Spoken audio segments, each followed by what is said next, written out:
जय हिंद। मैं Dharmendra Kumar. Line by line Hindi NCERT series upon discuss कर रहे हैं। जीव और समष्टि 12th क्लास की एनसीईआरटी का 13वां जो चैप्टर है उसे यहाँ पर अपन पढ़ रहे हैं, उसे आप समझ रहे हैं। आज के सेशन में जिस टॉपिक की अपन बात करने वाले हैं वो है वृद्धि मॉडल। लास्ट सेशन में अपन ने समष्टि की बात की थी। समष्टि की माफ कीजिएगा, समष्टि की जो अपन ने बात की थी उसमें किस प्रकार से वो समष्टि का निर्माण करते हैं, कौन कौन से जो कारक हैं वो इसको प्रभावित कर सकते हैं। जन्म दर, मृत्यु दर या इमाइग्रेशन या ई माइग्रेशन मतलब आना और जाना, वो अपन ने डिस्कस किया। उम्मीद मैं करता हूँ वो आपने पूरा सेशन देखा है, अच्छे से आपको समझ में आ गया है और एनसीईआरटी पे आपने पढ़ ली है। ठीक है, तो उसी को अपन कंटिन्यू करेंगे। जो नेक्स्ट टॉपिक है वृद्धि मॉडल को, दो यहाँ पर वृद्धि, दो प्रकार की वृद्धि अपन देखेंगे। एक तो चर घातांक की वृद्धि और दूसरा संभार तंत्र वृद्धि। और उसके बाद में एक छोटा सा टॉपिक आएगा जीवन वृत्त विभिन्नता। इस चैप्टर में जो सबसे ज्यादा इंपॉर्टेंट है वो यही है। कभी कभार तो यहाँ से न्यूमेरिकल भी पूछ लिया जाता है। तो नेक्स्ट टॉपिक है वृद्धि मॉडल। क्या आप किसी समष्टि की वृद्धि समय के साथ कोई विशिष्ट और प्रागुक्ति योग्य प्रतिरूप दर्शाती है? तो ये प्रश्न पूछ रहे हैं कि जो भी समष्टि अपने पास पॉपुलेशन, उसकी जो ग्रोथ हो रही है, जो उसकी वृद्धि हो रही है, तो वो कोई स्पेसिफिक पैटर्न है उसका, या जैसे मन चाहे वैसे ही है? तो हम अपने देश में मानव समष्टि को अनियंत्रित वृद्धि और इससे जन्मी समस्या से चिंतित है, और इसीलिए अगर प्रकृति में विभिन्न प्राणी समष्टियां इसी तरह वृद्धि करती है अथवा वृद्धि पर कुछ नियंत्रण दर्शाती है। तो ये सिंपल सा कह रहा है कि अपने देश की भी हालत यही है। बहुत ज्यादा जो है अपनी पॉपुलेशन जो है या जो समष्टि उसकी जो है साइज बढ़ रहा है, आकार बढ़ रहा है, पॉपुलेशन की संख्या यहाँ पर बढ़ रही है। तो ये क्या आ रही है, काफी चिंतित करने वाला विषय है। अगर बाकी सारे जो जीव है वो भी ऐसे ही करेंगे तो फिर तो दिक्कत हो जाएगी, पांव रखने की जगह नहीं मिलेगी अर्थ पे। तो इस बारे में हमारी जिज्ञासा स्वाभाविक है, समष्टि वृद्धि को कैसे नियंत्रित रखा जा सकता है, इस बारे में शायद हम प्रकृति में एक दो बातें सीख सकते हैं। तो पहले प्रकार की जो वृद्धि आती है वो अपने पास कौन सी है? चर घातांकी वृद्धि, एक्सपोनेंशियल ग्रोथ जिसे अपन कहते हैं। ठीक है, चर घातांकी वृद्धि। किसी समष्टि की अबाधित वृद्धि के लिए स्पष्ट संसाधन उपलब्ध होना अत्यावश्यक है। अबाधित मतलब जिसमें कोई बाधा नहीं है। अगर आपको किसी भी समष्टि की अबाधित वृद्धि करनी है तो उसके जो रिसोर्सेज है, जो संसाधन है, वो क्या होना चाहिए? अनलिमिटेड होना चाहिए।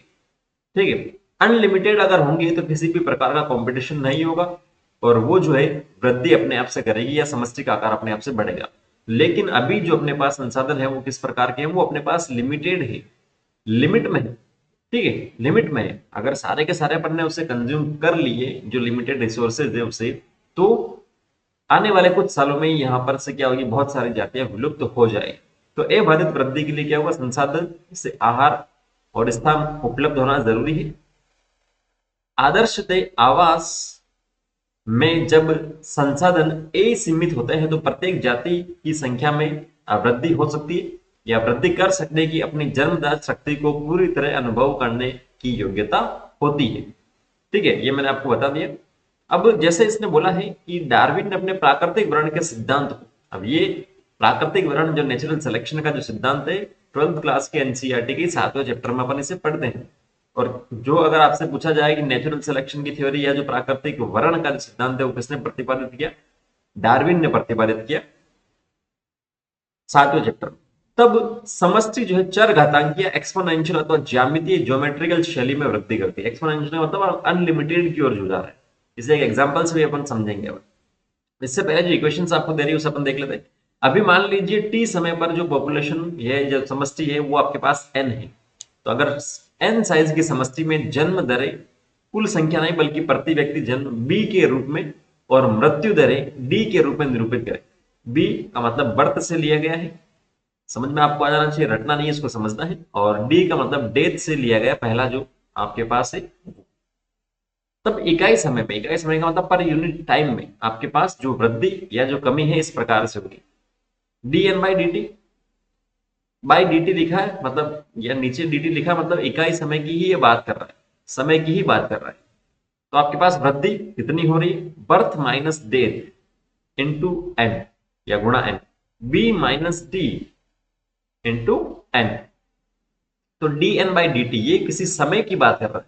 कितने, जैसे मान लीजिए 100 जो है वो आपके पास बर्थ लेते हैं और 90 मर जाते हैं, और जो पहले आपके पास एन है, जो पॉपुलेशन साइज है, वो कुछ भी है एक्स वाई जेड 5 मान लीजिए, तो आपके पास यहाँ पर 50 आ जाता है। ठीक है, जो दर की बात करेंगे तो वो कितना आ जाएगा, जो वृद्धि हो रही है या कमी हो रही है वो आपके पास आ जाएगा। जरूरी नहीं है कि बर्थ हमेशा ही ज्यादा हो, केवल समझाने के लिए मैंने लिखा है। और अब अगर b माइनस डी को आप r लिख देते हैं तो अपने पास इक्वेशन क्या हो जाएगी, dn/dt is equal to r capital N। बहुत इंपॉर्टेंट है, ये पूछा जा सकता है कि इस प्रकार की वृद्धि किसमें होती है। तो इस प्रकार की वृद्धि आपके पास चर घातांकी में होती है या ज्यामितीय शैली में वृद्धि होती है। अब ये जो r है ये भी इंपॉर्टेंट है, यहां से पूछा गया है। इस समीकरण में r प्राकृतिक वृद्धि की इंट्रिंसिक दर कहलाती है। जो नेचुरल रूप से जो वृद्धि हो रही है उसकी किस प्रकार की दर है, इंट्रिंसिक दर है r। दर ही है क्योंकि अपन ने ओवरऑल बात कर ली, b माइनस डी को अपन ने r लिखा है। ठीक है, और समष्टि वृद्धि पर किसी भी जैविक अथवा अजैविक कारक के प्रभाव को निर्धारित करने के लिए बहुत महत्वपूर्ण प्राचल है। और r के बारे में यहाँ से जो प्रश्न पूछा गया वो अगले पैराग्राफ से ही पूछा गया है। स्टेटमेंट में सीधा आपको मिल जाएगा प्रीवियस ईयर क्वेश्चन। आर मूल्यों के परिणाम या मैग्नीट्यूड के बारे में आपको कुछ बोध कराने के लिए, नार्वे चूहे के लिए कितना होता है 0.015, ध्यान में रखना। आटा भ्रंग के लिए 0.12। 1981 1981 में भारतवर्ष में मानव समष्टि के लिए आर का मान 0.0205 था। ठीक है, ये आपको तीनों जो डेटा दे रखा है वो याद रखने, इसमें समझने जैसा कुछ भी नहीं। आर क्या होता है, बी माइनस डी होता है, जो क्या होती है नेचुरल जो ग्रोथ हो रही है या प्राकृतिक वृद्धि की जो इंट्रिंसिक दर है, नेचुरल रूप से हो रही है। ऐसा नहीं कि साहब पोल्ट्री फार्म में आप चले जाओ या वहां पर वो देख लो तो नेचुरल नहीं, वो आर्टिफिशियल। तो ये तीनों का आपके ध्यान में रखना। नार्वे चूहे का 0.015, आटा भ्रंग के लिए 0.12, और मनुष्य के लिए, मानव की बात करें भारतवर्ष के जो मानव है उसकी 1981, यहां पर भी छोटा सा बोल दे 1991 में कितना था या 1971 में कितना था, तो एनसीईआरटी के हिसाब से नहीं पता अपन को। तो ये 1981 में 0.0205 थी। वर्तमान में आप गूगल कर लीजिएगा, मिल जाएगा। ऊपर दिया गया समीकरण समष्टि के चरघातांकी अथवा ज्यामितीय वृद्धि दर्शाता है। चित्र में भी आपको यहाँ पर बता रखा है। इस चित्र को आप देखेंगे तो समष्टि वृद्धि चक्र आपको बताई जा रही है। जो ए है आपके पास, ये इक्वेशन आपके पास लिखिए, एक्सपोनेंशियल हो रहा है, ये आपके पास समय था। ठीक है, ये समय है अपने पास, ये समष्टि का घनत्व है, मतलब एक तरह से नंबर की बात कर रहे हैं। पहले 1 से 2, 2 से 4, 4 से 8, 8 से 16, 16 से 32। अभी ये छोटे लग रहे हैं आंकड़े देखने में, लेकिन जैसे जैसे आप इसे बढ़ा रहे हो वैसे वैसे ये क्या हो रही है, अनलिमिटेड ग्रोथ की हो रही है, जा रहा है। यहाँ पर समय कम है लेकिन फिर भी घनत्व इसका बढ़ता हुआ जा रहा है। ठीक है, तो जब n को समय के संदर्भ में आरेखित करते हैं अपन तो, ठीक है, जब अनुक्रिया वृद्धि को सीमित करने वाली नहीं है आरेख चरघातांकी, तो इसका नतीजा क्या होगा, अपने पास जे आकार का वक्र है, ये जो दिख रहा है ये लगभग जे जैसा ही है, लगभग जे जैसा ही है ये। ठीक है,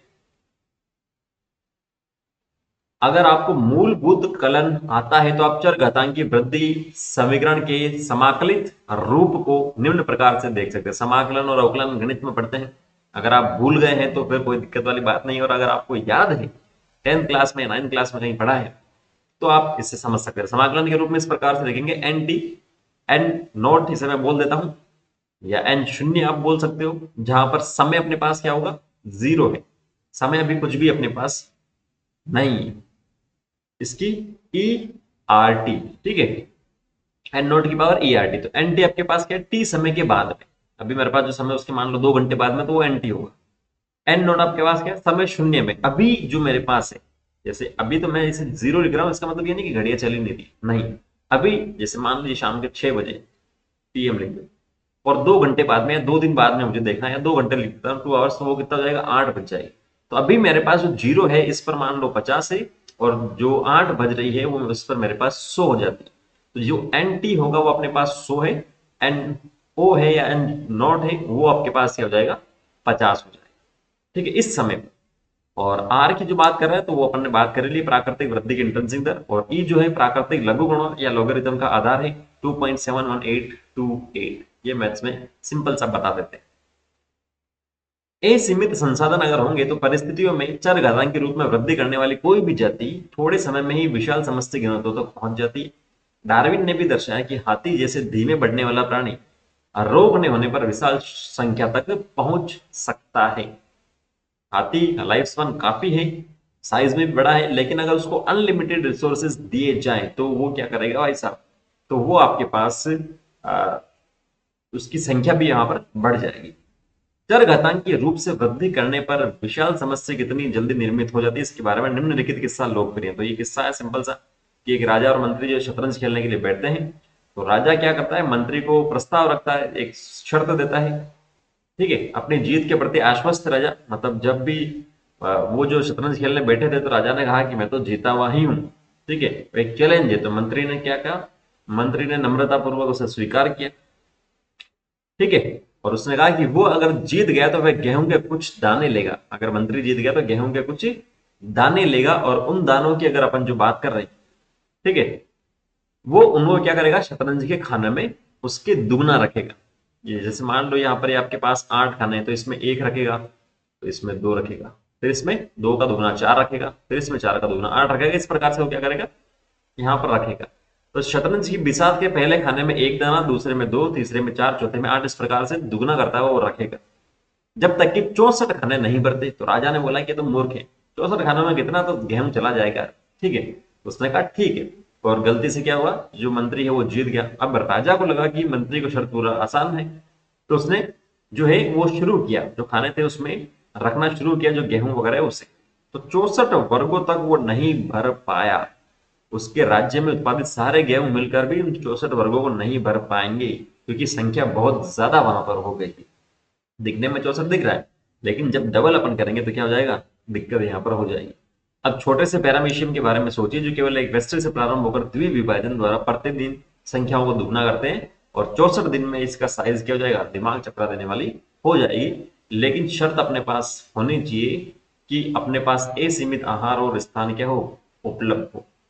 पृथ्वी पर भी तो स्थान क्या लिमिटेड ही है रहने के लिए। अब जो दूसरा आता है वो है खंबार तंत्र या लॉजिस्टिक वृद्धि, जिसे अपन बोलते हैं संभार, सॉरी खंबार नहीं, संभार तंत्र या लॉजिस्टिक वृद्धि। प्रकृति में किसी भी समष्टि के पास इतने असीमित संसाधन नहीं, समझ में आता है सिंपल सा। अभी मेरे पास मान लीजिए कि मेरे पास क्या है, 10 साल का राशन है, तो मैं 10 साल तक तो क्या होगा, ये समय है मेरे पास, और ये मेरी संख्या की बात कर रहा हूँ, तो मैं धीरे धीरे धीरे धीरे बढ़ूंगा बढ़ूंगा बढ़ूंगा। लेकिन जैसे ही 10 साल आएंगे तो क्या हो जाएगा, मेरी जो संख्या है वो यहाँ पर क्या हो जाएगी, लिमिटेड हो जाएगी ऊपर की ओर। पहले वाले में तो अनलिमिटेड था, तो जय आकार का बन गया, इसमें लिमिटेड हो जाएगी, तो ये इस प्रकार से मेरी वृद्धि यहाँ पर रुक जाएगी, जबकि समय बढ़ता रहेगा। तो वो आपके पास सिग्मोइड बना लेगा एक तरह से, ठीक है। तो इसके कारण सीमित संसाधनों के लिए व्यष्टि में प्रतिस्पर्धा होती है, आखिर में योग्यतम व्यष्टि जीवित बना रहेगा और जनन करेगा। ये 7वें चैप्टर में भी अपन ने पढ़ा है। अनेक देशों की सरकारों ने भी इस तथ्य को समझा है और मानव समष्टि वृद्धि को सीमित करने के लिए विभिन्न प्रतिबंध लागू किए हैं। प्रकृति में दिए गए आवास के पास अधिकतम संभव संख्या के पालन पोषण के लिए पर्याप्त संसाधन होता है, और इससे आगे की ओर वृद्धि संभव नहीं है। तो सिंपल सी बात है, कुछ समझने जैसा नहीं है। उस आवास में उस जाति के लिए इस सीमा को प्रकृति की पोषण क्षमता कहते हैं। स्पेसिफिक जाति के लिए जहां पर वो रह रही है उस आवास में, जो सीमा है, किसकी सीमा, जो पोषण के लिए जो रिसोर्सेज है वो क्या है, लिमिटेड है, उसे अपन कहते हैं पोषण क्षमता, या स्मॉल के इसे अपन ने लिखा है, ठीक है। किसी आवास में सीमित संसाधनों के साथ वृद्धि कर रही समष्टि आरंभ में पश्चाता प्रारंभ प्रावस्था या लेग फेज इसे अपन बोलते हैं। जैसा अभी मैंने आपको बताया, इस प्रकार से कुछ अपने पास कर्व आएगा, धीरे धीरे बड़ा बड़ा बड़ा बड़ा, उसके बाद में ये रुक जाएगा। तो ये बढ़ने वाली जो आपके पास है वो लेग प्रावस्था आ जाएगी। उसके बाद त्वरण, यहाँ पर एक्सेलरेशन हो रहा है, त्वरण का मतलब एक्सेलरेशन बहुत तेजी से यहाँ पर बढ़ेगी, और उसके बाद में क्या जाएगा, ये जो रीजन है वो उस पर आ जाएगा मंदन। और अंततः अनंत स्पर्शी प्रावस्था, अनंत स्पर्शी मतलब अनंत की ओर वो चला जाएगा, लेकिन फिर भी जो संख्या वो नहीं बढ़ेगी, क्योंकि अपने पास सोर्सेज क्या है, सीमित है, लिमिटेड है। समय टी के संदर्भ में एन का आरेख जो है सिग्मोइड वक्र बनाता है, और सिग्मोइड की अगर अपन बात करें तो 11th क्लास के एनसीईआरटी का 17वां चैप्टर जो सोल्यूशन वाला है, वहां पर भी सिग्मोइड कर्व अपन पढ़ते हैं। इस प्रकार की समष्टि वृद्धि जो है, ये जो लिखा है इसे ध्यान में रखिएगा आपको। व्यूरस पर लॉजिस्टिक वृद्धि, ध्यान में रखना है, व्यूरस पर लॉजिस्टिक वृद्धि जो है, व्यूरस पर लॉजिस्टिक वृद्धि कहलाता है। चित्र में बता रखा समीकरण ये आप देख सकते हैं, dn बाई dt सेम वही, टी समय पर, r आपके पास प्राकृतिक वृद्धि की इंट्रिंसिक दर है, n जो पहले का जो समय था उस पर और जो k minus N divided by जो k लिखा, k की जो अपन ने बात की पोषण क्षमता है, ये क्या है, पोषण क्षमता है, मतलब जहां पर रिसोर्सेज की अपन ने बात की थी, कितनों को वो वृद्धि करवा सकता है, लिमिटेड है रिसोर्सेज वो आपके पास। ठीक है, तो ये तीनों आपको समझ में आ जाएगा।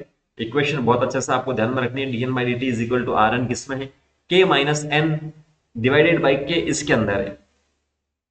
समझ में आता आसानी से, पहले वाले में रिसोर्सेज अपने पास अनलिमिटेड थे, तो आपके पास k का कोई रोल नहीं था, पोषण क्षमता का कोई रोल नहीं था, जितने भी आपके पास जीव है वो सबका पोषण होगा ही होगा। लेकिन इसके अंदर पोषण क्षमता का रोल है, इसके अंदर क्या पोषण क्षमता का रोल है, लिमिटेड रिसोर्सेज है तो पोषण क्षमता का भी रोल यहां पर होगा ही होगा। चित्र में अपन देख लेते हैं इसे, नहीं तो फिर छूट जाएगा ये आप देखेंगे बे जो चित्र आपको बता रखा है यहाँ पर, ये पोषण क्षमता है कि मतलब इससे इससे आगे आपके पास सोर्सेज लिमिटेड हो चुके हैं, अब इसके आगे अगर आप संख्या बढ़ाते हैं तो खाने पीने के लाले पड़ जाएंगे, तो वृद्धि वैसा ही नहीं होगी, समस्त जीवन तो वैसे ही नहीं बढ़ेगा। और इक्वेशन आपके पास लिखिए और देख सकते हैं सिग्मोइड और जे आकार, ये आपको ध्यान में रखना है, जे आकार किसमें और सिग्मोइड किसमें है। ठीक है, क्लियर हो गया ये चित्र, बहुत अच्छा, मुझे तो अच्छा लग रहा है बहुत बड़ा के। अधिकांश प्राणियों की समष्टियों में वृद्धि के लिए संसाधन क्या होते हैं, फाइनाइट है, मतलब लिमिटेड है एक तरह से, और देर सवेर सीमित होने वाले हैं, इसीलिए लॉजिस्टिक वृद्धि मॉडल को अधिक यथापूर्ण माना गया है। दूसरे वाले सरकारी गणना से भारतवर्ष के पिछले 100 सालों की समस्या आंकड़े एकत्र कीजिए, करते रहना, आप गूगल करते रहना, कोई दिक्कत वाली बात नहीं है किसी को। नेक्स्ट आता है जीवन वृत्त विभिन्नता। समष्टियां जिस आवास में रहती है उसमें अपनी जनन योग्यता, जिसे डार्विन योग्यता या डार्विनियन फिटनेस कहा जाता है, मतलब यहाँ पर आर क्या है, ज्यादा है। आर अपन ने क्या लिखा था, आर लिखा था बी माइनस डी, है ना। तो अगर जनन वो कर रहा है तो बर्थ क्या हो रही है, ज्यादा हो रही है, जैसे मान लो बर्थ ज्यादा है तो मेरे पास 100 है और डेथ मेरे पास 90 है या 100 से कम है, तो यहाँ पर 10 आ गया। तो जब जनन योग्यता जिसे अपन क्या कहते हैं डार्विनियन फिटनेस या डार्विनियन योग्यता जिसे अपन कहते हैं, जहां पर क्या होगा आर उच्च होगा, को अधिकतम बनाने के लिए विकसित होती है ना। आर अधिक करने के लिए जनन योग्यता ज्यादा होती है। खास प्रकार के वर्ण या दबाव सेट में जीव सर्वाधिक दक्ष जनन युक्ति की ओर विकास कर लेता है और कुछ अपने जीवन काल में एक बार प्रजनन करती है। जैसे लिखा प्रशांत महासागरीय सामन मछली और बांस। दबाव वाले मतलब उसके अनुकूल परिस्थितियां नहीं है, प्रतिकूल है, तो उसमें समय के साथ में वो क्या कर लेंगे, सर्वाधिक दक्ष जनन युक्ति विकास कर लेंगे, जिसमें वो अच्छे से रिप्रोडक्शन कर सके और लगभग पूरे जीवन काल में एक ही बार करता है। उसका एग्जाम्पल बांस बेम्बो आपने फर्स्ट चैप्टर में ही पढ़ा इसी 12th क्लास के एनसीईआरटी में। प्रशांत महासागरीय सामन मछली, जबकि अन्य जो है जीवन में कई बार कर लेते हैं, जैसे पक्षी है या स्तनधारी जिसमें अपन भी आते हैं। कुछ छोटी साइज की संतति बहुत बड़ी संख्या में उत्पन्न होती है, जैसे ऑयस्टर और पेलिजिक मछली, और जो बड़ी होती है वो संख्या में कम होते हैं, जैसे स्तनधारी पक्षी या जैसे हाथी वगैरह जो। ठीक है, इसीलिए योग्यता को अधिकतम बनाने के लिए कौन वांछनीय है, सवाल इसने पूछा और जवाब भी इसने खुद नहीं दिया, योग्यता को बनाए रखने के लिए कौन वांछनीय है। तो पारिस्थितिक विज्ञों का सुझाव है कि जीवों के जीवन व्रत विशेषज्ञ या ट्रेट, जीवन व्रत विशेषज्ञ जो ट्रेट हैं, जिस आवास में वो रहते हैं वहां पर क्या है, एक जीवी और जीवी घटकों द्वारा लगाए गए प्रतिबंधों के संदर्भ में विकसित होते हैं। जो ट्रेट है या ट्रेट के संबंध में संदर्भ में सीधा आप समझेंगे जीन की या गुणसूत्र की अगर अपन बात करें, तो वहां पर ए वायवी या जो सॉरी ए जीवी और जो जीवीय घटक है वो किस प्रकार के उसके ऊपर उसी के अनुसार वहां पर उनका क्या होगा, विकास होगा। पानी की कमी है तो इस प्रकार के जीन धीरे धीरे या जो ट्रेट है या जो लक्षण है वो इस प्रकार से विकसित होंगे, कम पानी में वो सर्वाइव कर सके। तापमान ज्यादा है, पीएच कम है वगैरह वगैरह, उसी के हिसाब में क्या होता है, विकास होता है किसी जीव का। ठीक है, भिन्न जातियों में जीवन व्रत विशेषज्ञों का विकास इस समय अनुसंधान का महत्वपूर्ण क्षेत्र है और पारिस्थितिक विज्ञ अनुसंधान में लगे हुए हैं। कोई दिक्कत वाली बात नहीं, यहां से प्रश्न नहीं पूछेगा। ठीक है, तो यहां पर इस टॉपिक को, इन दोनों टॉपिक को अपन क्या करते हैं, कंप्लीट करते हैं। उम्मीद मैं करता हूं आपने अच्छे से देखा इसको पूरा और अच्छे से आपको समझ में आ गया है। रटने जैसा ज्यादा कुछ इसके अंदर है। ठीक है, इसके बाद में आप एनसीईआरटी पढ़िए, फिर भी कोई डाउट रहता है तो आप कमेंट सेक्शन में बिल्कुल कमेंट करके पूछें। डेली जो है एमसीक्यूज में यहाँ पर पोस्ट कर ही रहा हूँ, उनको आप सोल्व कीजिए। 5-7 भी होते हैं तो भी काफी हेल्प आपको वहां पर मिलेगी। मिलता है नेक्स्ट सेशन में। Thank you, all the very best, जय हिंद।